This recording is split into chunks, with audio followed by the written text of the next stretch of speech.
What is up, everybody? Welcome to Destination the Show, episode 81. My name is Jamie Cameron, joined as always by Jeremy Nygaard. Jeremy, what's going on, dude? How are you? Not a whole lot. I'm good. I'm excited to do this episode. This one will be a lot of fun. It's going to be fun, and I don't want to talk to Jeremy because we have guests and he has limited time, which is always a good excuse to hear less of Jeremy. So let's bring him on right away. Delighted to welcome back for the third time to the show, Baseball America's Carlos Collazo. Carlos, what's up, man? How are you? What's up, guys? Thanks for having me 3 times. Wow, I'm honored. You have broken a tie with St. Paul Saints pitching coach Jonas Lovin for the most tenured guest on the show. Nice. And take that, Jonas. Yeah, that's right.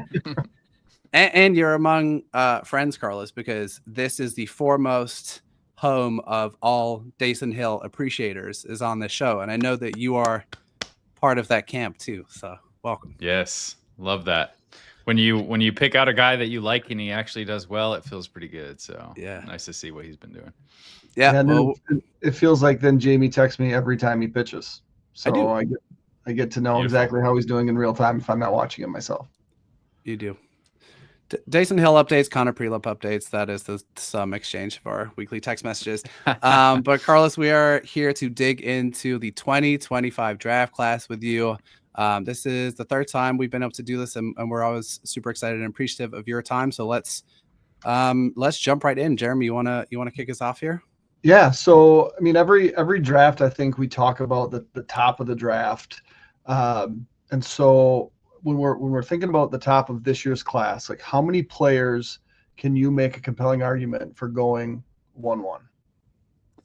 Man, that's a tough one. Earlier this spring, I made a case for 8, and I feel like it was fairly compelling. I think you could probably whittle that down now. I mean, for me personally, I would make a case for 3. I think the industry could make a case for as many as 4 or 5, maybe even 6. Like, it's a class that is very muddled at the top. I think a lot of it depends on your preferences, your ideas of like for me personally, like Seth Hernandez would be absolutely a player that I consider, but some people just don't want to think about a high school pitcher at 1-1. It's just too risky for them. We've never seen a high school pitcher or a high school right-hander go 1-1. I personally would love to see that. I think that'd be a lot of fun. So for me personally, 3. I think the industry, I would say 4 to 6 seems reasonable. We can get into some of those if you guys want. Well, yeah, I would like to, and I would like to hear if we've got to the point yet, if the bonus demands are a part of that conversation, or if we've got to the point where the bonus demands start to drive that conversation. I don't think so for the bonuses specifically. I know I mentioned this in a draft chat we did today. Actually, I think the agents really try to hold back on the specific bonus information until really as long as they can.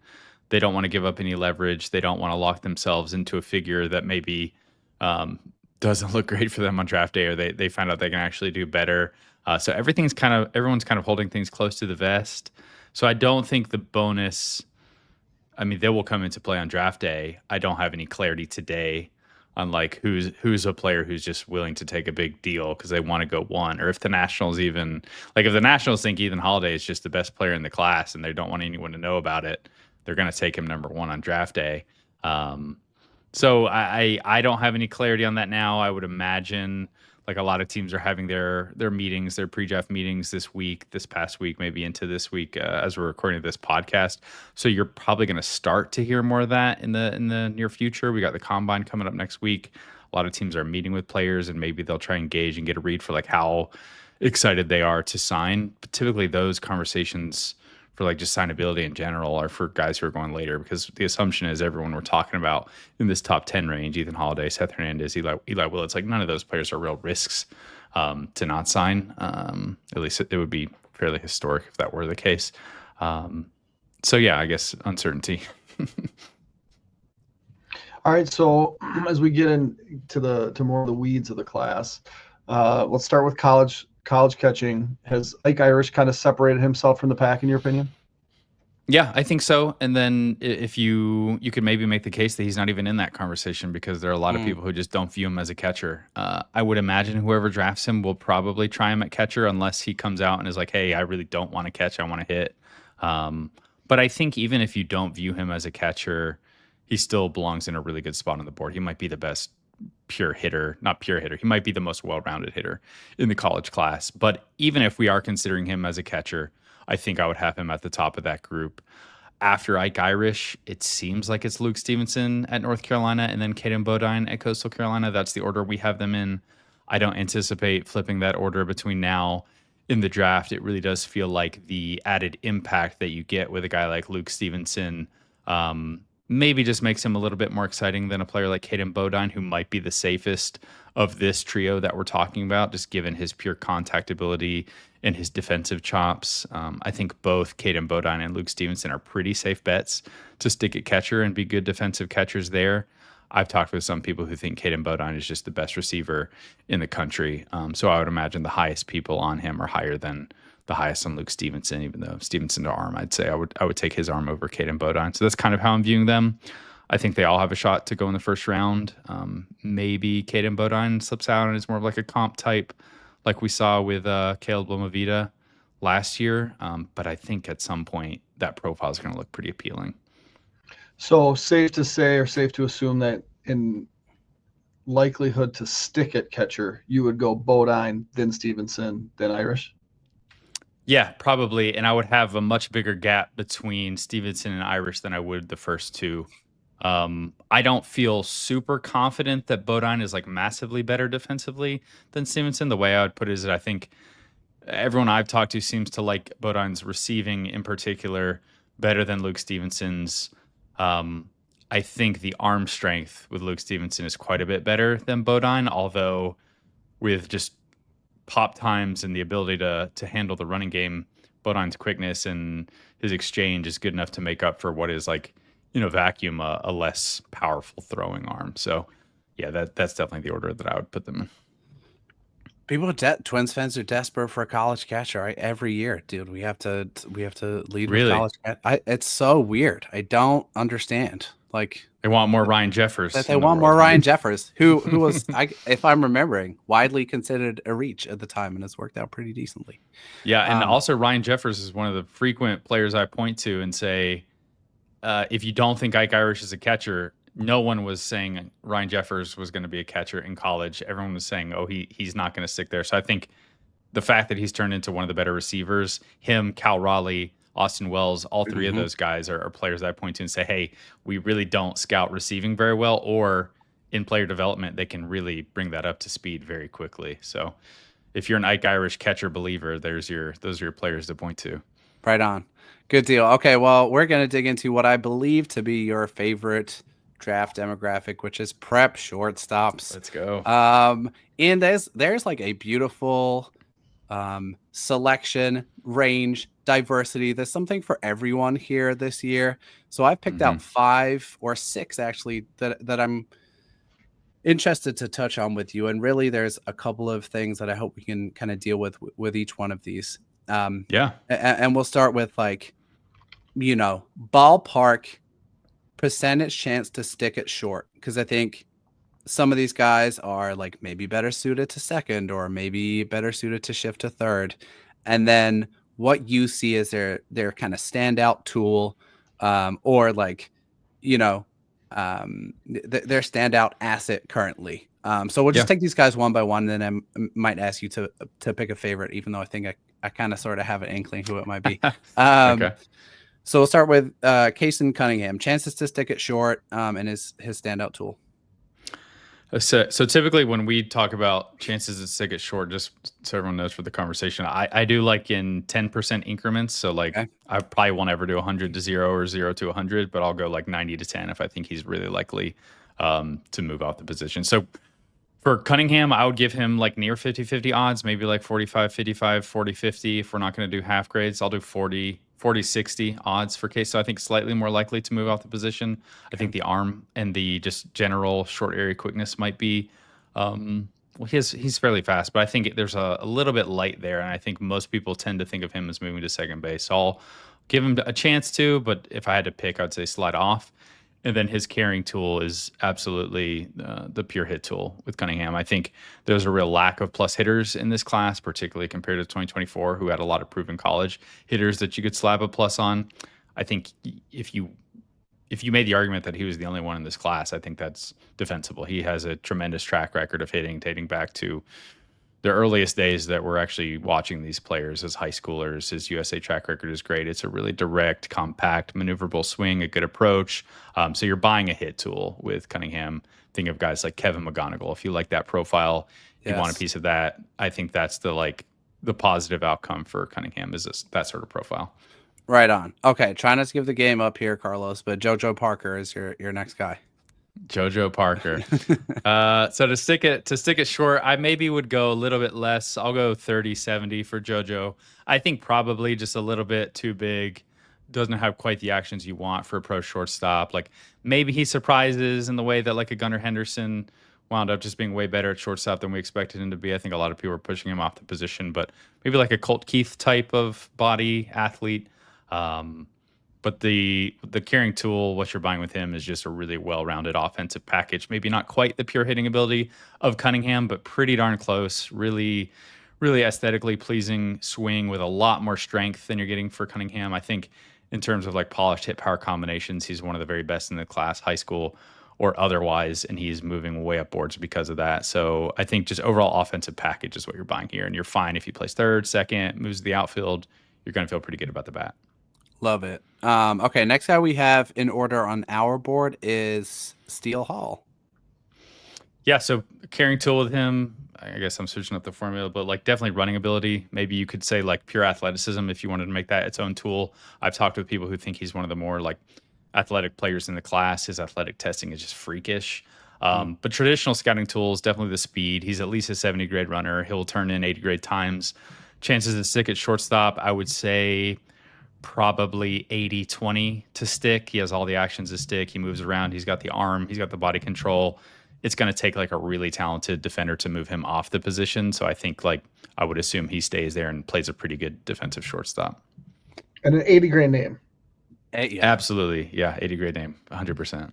There's a few of them in this class for sure. Mm-hmm. Next thing I got to bring up is an interesting one. Gavin Feen. I've heard such a wide variety of opinions on him, of like a little bit of an unorthodox setup, but coming off like a strong track record last summer. What are your thoughts on him, where he might fit defensively, and what you're getting if you draft him? Yeah, I think the easiest part is like shortstop odds here, probably 10-90. I think very unlikely to stick at shortstop. He would be a guy that I would imagine moves fairly quickly to a corner position. Like he's playing shortstop now for his high school. He played first base for Team USA. I think he has a chance to stick at third, but I would really expect him to be a corner, just given how heavy-footed and just how big he is physically. The swing is unorthodox. It's a weird setup. It's an unusual sort of swing. It's not one that you look at and say, oh, this is super loose, this is super easy and rhythmic, but it has always worked for him. He has a really just innate ability to backspin the ball to all fields and hit with impact and hit with authority. His combination of power and contact that he showed on the circuit last summer was as impressive as anyone in the class. And I think that really vaulted him up boards. And it's hard to kind of fall from that after that performance. Just every event, he was just a monster. The spring has been a little bit up and down. I don't know if that's because people came in with the huge expectations for him. Mm-hmm. I know he has high expectations for himself. But again, I think similar to JoJo, you're buying a hit and power combo here. With Feen, you're not looking for a guy to give you great defense or speed. You're just taking a bat that you think has a chance to become a middle of the lineup sort of offensive profile. You're giving me like slight Caleb Bonham vibes with the unorthodox kind of description of the offensive profile and swing. Yeah, I think that's a good one. Yeah, it's less of a stiffness question, more of just like mechanically how it works, and like the moving pieces with the leg lift and the hitch are just a little odd. He definitely has a little bit more rhythm in the box than Bonham, but maybe we'll talk about stiffness when we get to Jace Laviolette. We'll get there for sure. Last of the prep shortstops I want to touch on, Daniel Pierce, prep shortstop out of Georgia, I believe.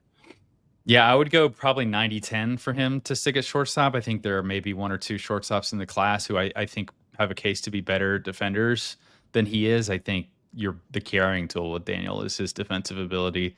The glove is tremendous. Maybe you would say the arm is the carrying tool, but either way, the defensive tools with Pierce really stand out. I loved him last summer at the East Coast Pro because of the actions he showed defensively, the plays that he made. It's very common to see some erratic defensive play at the high school level at these events.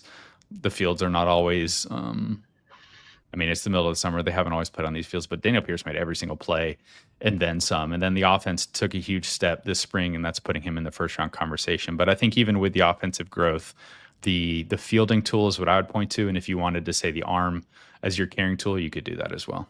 Right on. Okay, good selection of dudes. I'm excited about that group. We're gonna switch it up and talk a little bit about college arms. And I got to start with Cade Anderson, man. So I guess a two-parter on Cade Anderson, left-handed pitcher out of LSU. Has he put himself in the conversation for college starting pitcher 1? And if so, how's he done it? Because every time I've heard him mentioned throughout the cycle, it just sounds like, the feedback is like he's just shoving, he's posting in the SEC, and he's just moving higher and higher on boards. What is your take on his season, and has he put himself in position to be the first college pitcher off the board?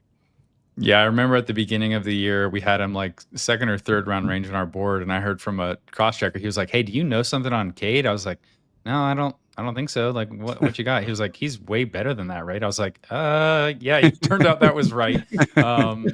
Peter Flaherty was really on him early as well. It's like, oh, he should be the first college pitcher off the board. And I was like, that's a little crazy, Peter. And turns out, I do think like more and more people that I've talked to over the last 2 weeks in particular have pointed to Cade as the kind of, I don't know if it's consensus, but as much consensus as we've had on anyone since like preseason when it was Jamie Arnold for most people. But I think to your point, he has posted consistently in the SEC.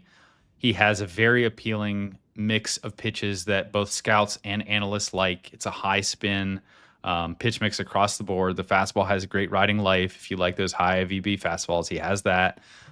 He's got 2 breaking balls. Previously, it was just the curveball. He added a slider this year that maybe is even better than the curveball, both high spin pitches. He's a great strike thrower, and he looks the part as a starter. That maybe separates him from guys like Liam Doyle, Kyson Witherspoon, who his delivery is just a little bit more unique. He really has this sort of buttery smooth delivery that everyone wants to see. Really, the only question with Cade Anderson is he already has a TJ on his resume. Maybe if you want to get really nitpicky, like his fastball velocity is not quite as loud as the other guys around him, but I think he checks pretty much every other box. And when everything was so close with these college pitchers, the fact that he has just repeatedly posted and has not had as many blow-up games or missed starts that some of his other competitors have, I think has kind of put him in that position. Right on. One other college starter I wanted to ask you about, you actually brought up, is Tyler Bremner. He was a guy who was top 3 to 5 on most boards entering the season. By all accounts, had a pretty slow start, but has kind of quietly turned it around in the second half of the season, albeit maybe not against some of the kind of sterling competition some of these other guys are going against, to the point where, he's sitting in the teens on a lot of boards at this point. If you're a team selecting there, how do you weigh up his season from the slow start to the strong finish? Let's say you're picking at 16, 18, somewhere in that range. Is Tyler Bremner someone who kind of appeals to you given how strongly he finished out the season? Yeah, he does. I feel like I've kind of always been a pretty big Tyler Bremner fan, even when it wasn't going great for him, because even when it wasn't going great, you still saw this stuff. I think he gets nitpicked a lot because, to your point, he is not playing in like a power conference where you with him being SP2 with Jamie Arnold for like best college pitcher in the country entering the year, the expectations are so big. And you really want someone like that to dominate in the conference that he's in. He did not do that early on. He missed, I think he had a 3-inning start and he was pulled. And so there were some questions about, is he hurt? But really every time he's taken the mound, it's been 96 mile per hour sitting there, touching 98, 99 regularly. The changeup has looked every bit of a double plus offering. He's upped the usage of that pitch and getting a ton of swing and miss. Really the only real critique that I would have with him from a stuff perspective is the slider was not as effective this year as it was a year ago. And the way I think about him is almost like Chase Dollander. His sophomore year was tremendous. His junior year, the fastball command backed up a bit. The slider was not quite as effective. He wasn't quite as dominant. And I even think if you compare Bremner's season this year to his sophomore season, it's better than that Chase Dollander comparison. Like you could look at some of the peripherals and say he just had his best season, because down the stretch, it was double-digit strikeout games basically every time out. So I think he checks a lot of boxes personally. At this point, because every MLB team is going to be having the exact same conversation that we're having right now in their rooms, going over the resume, looking at the stuff. I think, I mean, maybe this is a crazy take, but I would be more surprised if he got to the 20s than if he went inside the first 10 picks. Like, I think he's much closer to this group of Cade Anderson, Kyson Witherspoon, Liam Doyle, Jamie Arnold. Like, I think he belongs very solidly in that mix. I think of all those pitchers, he maybe has the best strike throwing ability and the best track record of being a high quality strike thrower. So I think there's a lot of safety there in that profile for me that I think is going to be appealing to decision makers on draft day. Yeah, I love that take. I mean, if you're a team picking in the teens who does pitching development well, I know one that we talk about a lot, Jeremy. Like, I mean, that's the kind of pick that's appealing, right? I think. And also, if all those other arms are gone, let's say all the arms we're talking about earlier are gone inside the top 10, there's not a lot of other college pitching options for you. Right. And so I imagine the scarcity of that profile is going to push him towards the higher range of his like realistic outcome. Right. Because after Bremner, who are you talking about next? Probably like Riley Quick is probably next. Riley Quick, Gage Wood has some Group? helium, Anthony Ianson at LSU. And then I think once you get into that tier of pitcher, the question marks that you have are much greater than the question marks that at least I personally have with a guy like Tyler Bremner. One other thing with Bremner I think will be interesting too is his fastball shape data is so crazy. I almost think there's a little bit of noise there, even relative to like a typical college TrackMan unit. The IVB and the horizontal movement profile in his fastball.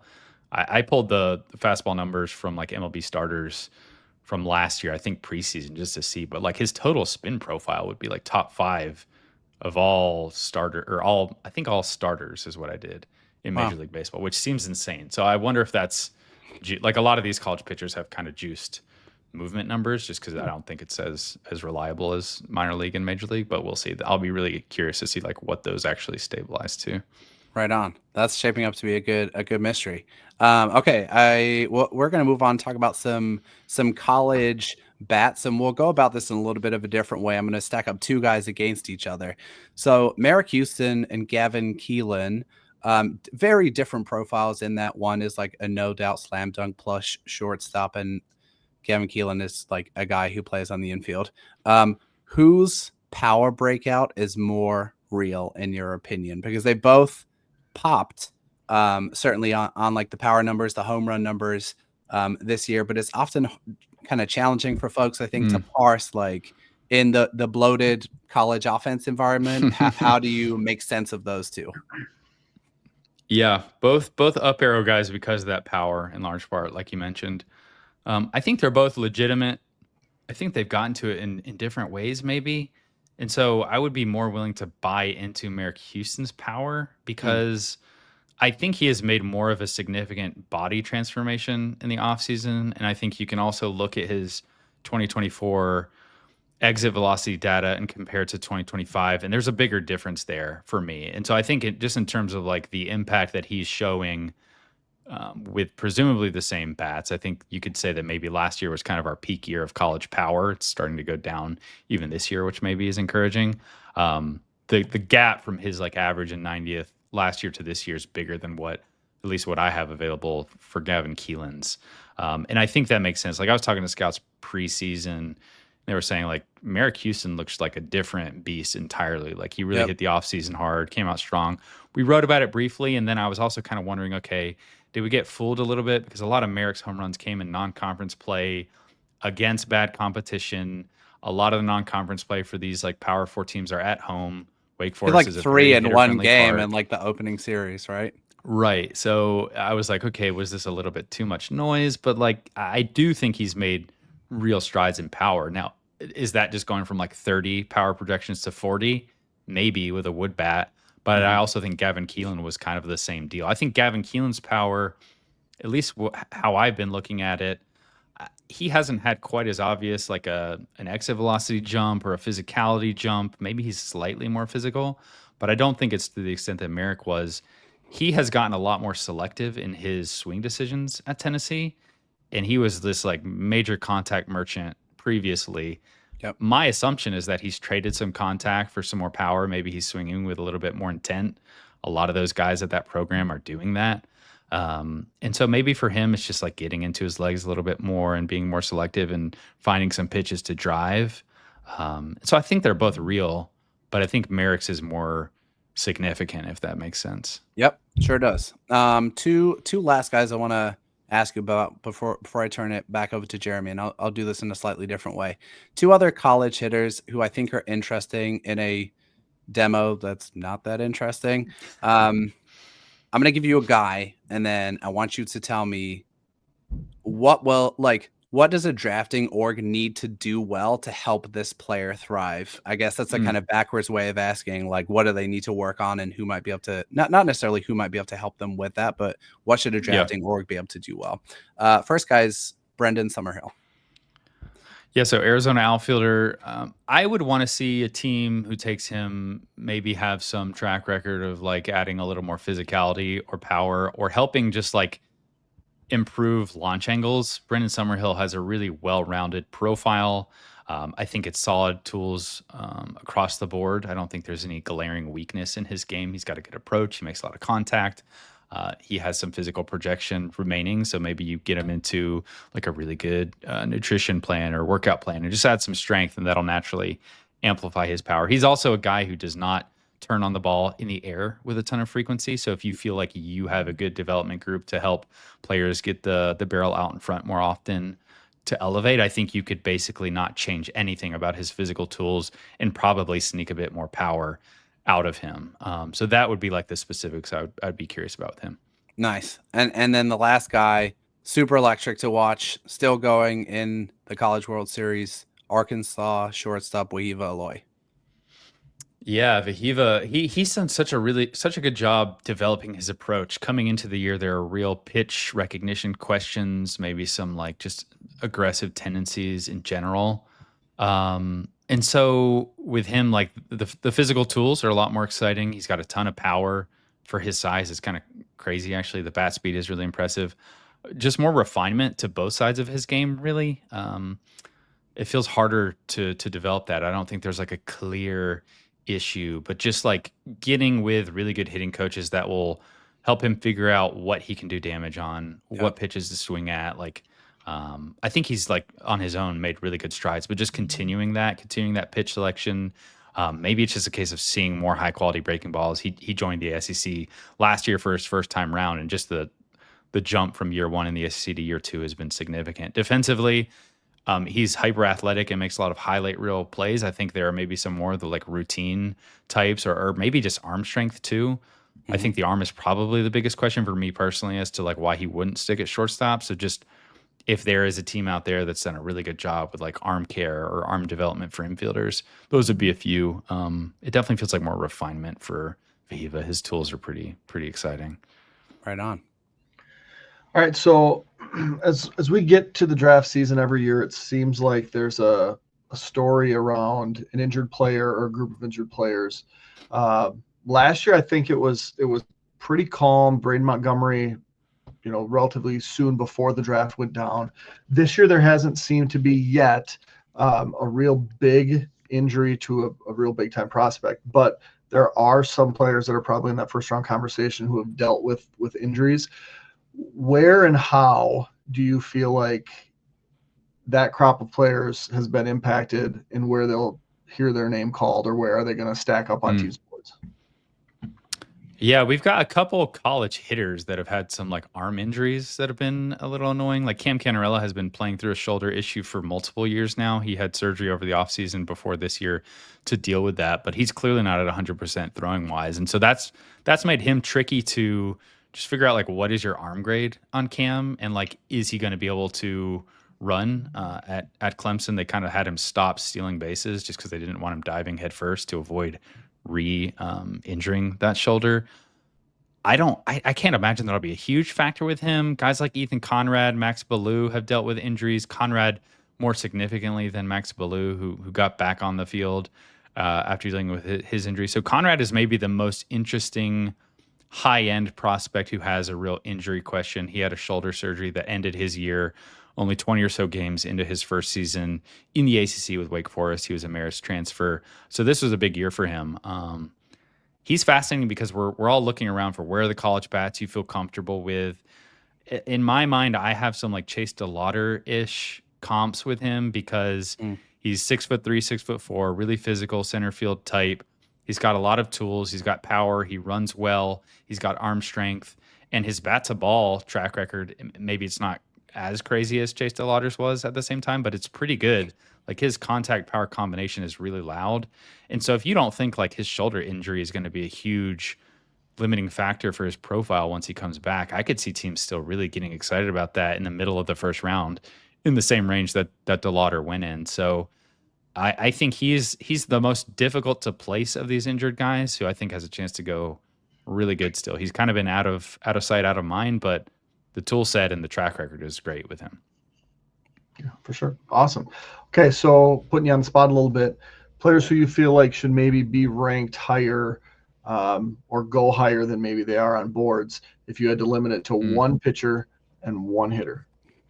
Yeah, people listening to this might be like, well, isn't he the guy in charge of the ranking? Why doesn't he just push him higher? And so like really quickly, we do try to make our board reflect the consensus of the industry. So there are some players that I'm just personally higher on that the industry might not be. The hitter is easy for me. I've been wondering about this one for a while. That's Devin Taylor, an outfielder at Indiana. Oh, this whole spring, this whole year, we've been like, where are the college hitters? Where are the college hitters? Well, Devin Taylor's right there, and he's hit at a high level for average, for on base, for power. All 3 years at Indiana, it's like 1,000 OPS or better. It's like 16 homers or better every year. It's wood bat track record. Yeah, he's a corner outfielder. He's not going to run a lot. He's not a great defender. But we just saw James Tibbs drafted 13th a year ago, and I'm not hearing any sort of chatter about Devin Taylor in that range. And I'm wondering when that's going to happen or if it will happen. And maybe I'm just much more confident in the hit power combination than teams are, or maybe I'm just like really discounting the defensive profile. But I feel like in the first round, we want to take bats that we're confident in. So that's one. On the pitching side, probably it's going to be a high school right-hander because I just love those profiles and the industry's terrified of them. So I'll go Landon Harmon. I love this kid's arm talent. He is a high school righty out of the Southeast. I watched him at East Coast Pro, and it looked like he was just warming up, playing catch, like super easy. And he comes out touching 98 miles an hour. It's like some of the easiest 98 mile per hour velocity I've seen from a high school kid. It's a great body, super projectable.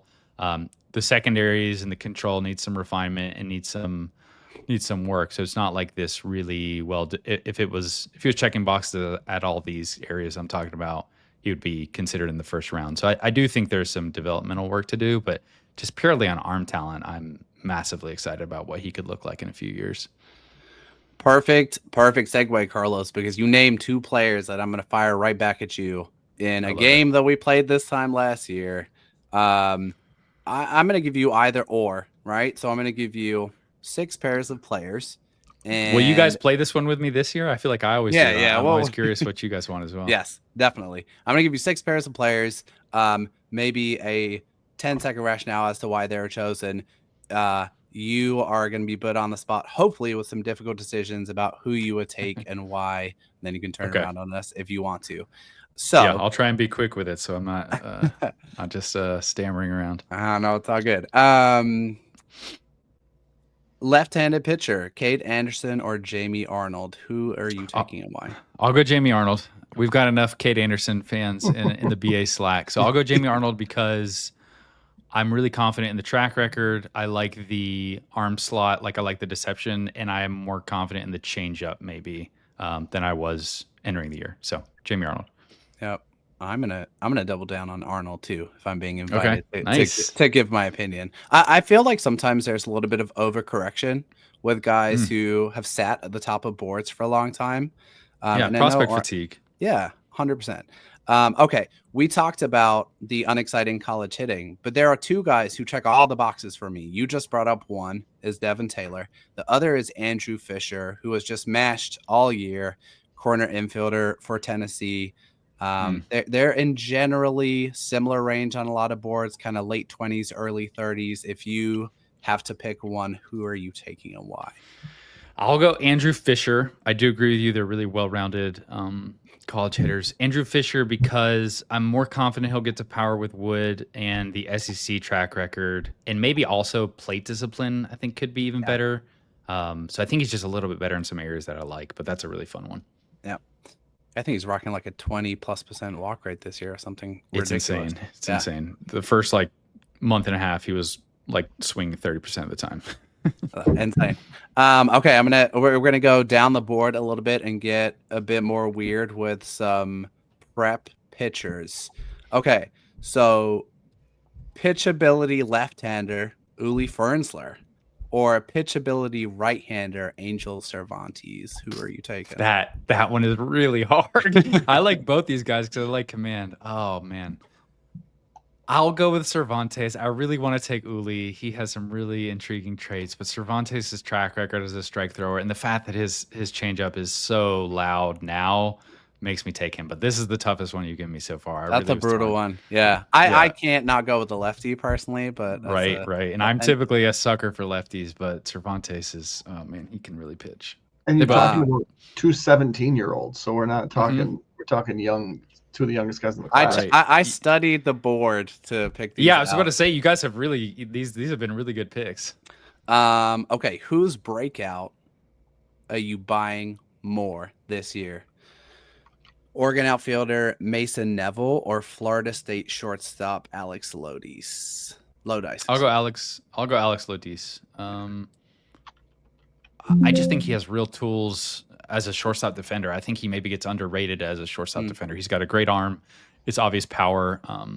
Both these guys have approach questions, but I'll buy into Lodice more, mostly because of the defensive profile that I feel confident about.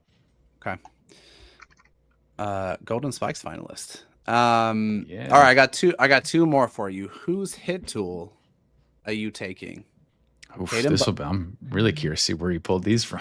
There wasn't that many to choose from. Caden Bodine, or Arkansas outfielder Charles Davalon. Great ones. I'll go Caden Bodine.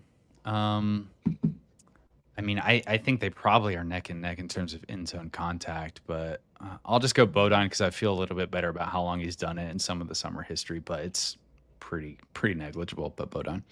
Okay. And I'll give you one more. We gotta finish with prep pitching, and you already brought up one of the guys, but we're going prep fastballs. Are you taking Landon Harmon's right-handed fastball or Jack Bauer's 102 mile per hour left-handed fastball? Oh God. Oh man. I think I have to go Jack Bauer, right?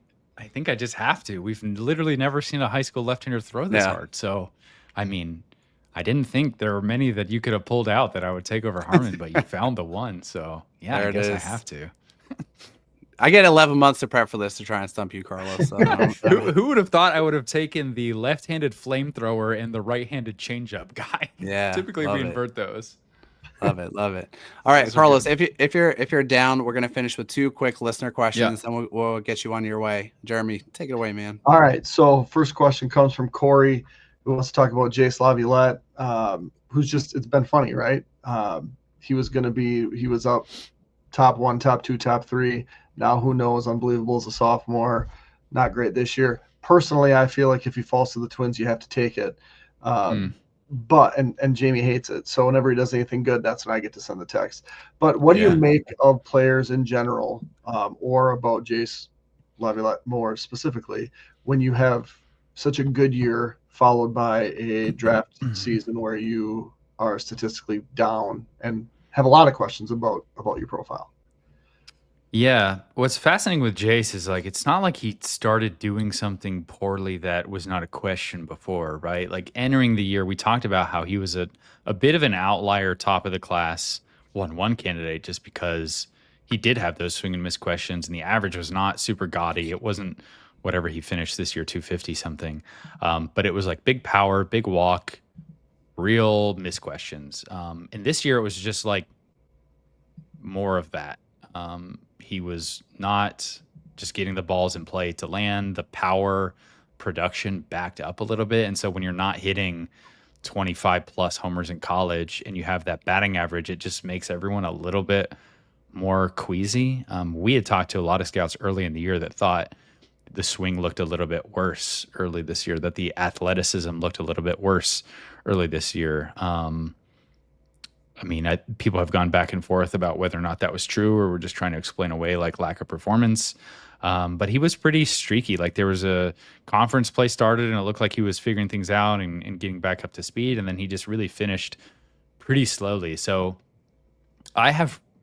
this sort of profile is always one that's pretty tough for me.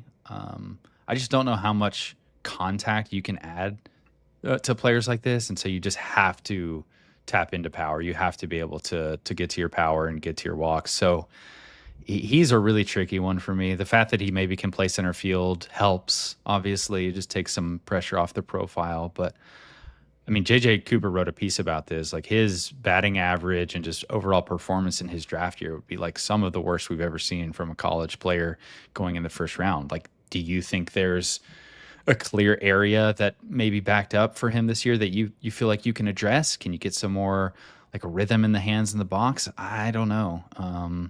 It's definitely a high upside, high risk play though.